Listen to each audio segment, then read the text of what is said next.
সাত দুধটা বেরোয়, সেই সাত দুধটা খাওয়াতে হবে। সেইটা হচ্ছে যে ইমিউনিটি পাওয়ার শরীরে, বাচ্চার হচ্ছে রোগ প্রতিরোধক ক্ষমতা।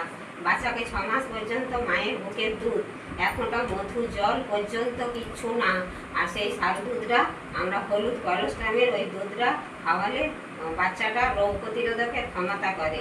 বাচ্চাকে আর 6 মাস পর্যন্ত অন্য কিছু খাবার কোনো কিছু খাওয়ানো চলবে না। এখন যে বাচ্চাটাকে যখন খাওয়াবে, মাম খাওয়াবে না, তখন মানে কোনো কাজ কর্ম ছেড়ে দিয়ে একদম সিম্পল ভাবে, একদম সাধারণ ভাবে শুধু বাচ্চাটার দিকেই তাকিয়ে থেকে মানে মনোযোগ দিয়ে বাচ্চাটা খাওয়াবে না, যে দুধ খাওয়াতে খাওয়াতে অন্য কিছু কাজ করতে হবে এইসব কোনো কিছু। বাচ্চাকে দুধ খাওয়ানো মনোযোগ দিয়ে ভালোভাবে ব্রেস্ট ফিডিং করানোর আগেতে মাকে 1 গ্লাস ভর্তি 1 গ্লাস স্টিলের গ্লাসে জল খেতে হবে, দিয়ে দেয়ালের ধারে আরাম করে বসতে হবে, বসে বাচ্চাকে দুধ দিতে হবে, ব্রেস্ট ফিডিং করাতে হবে। এবং খাওয়ানোর পর মার যতবার খাবে ততবার তুলে তুলে বাচ্চাকে দুধ তোলাতে হবে।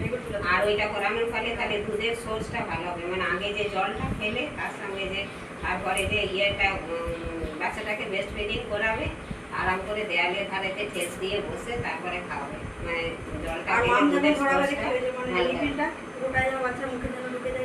দোলনা পদ্ধতি যেমন ভাবে এই যে ধরে আছো এইরকম পদ্ধতিতে বাচ্চাকে ধরবে।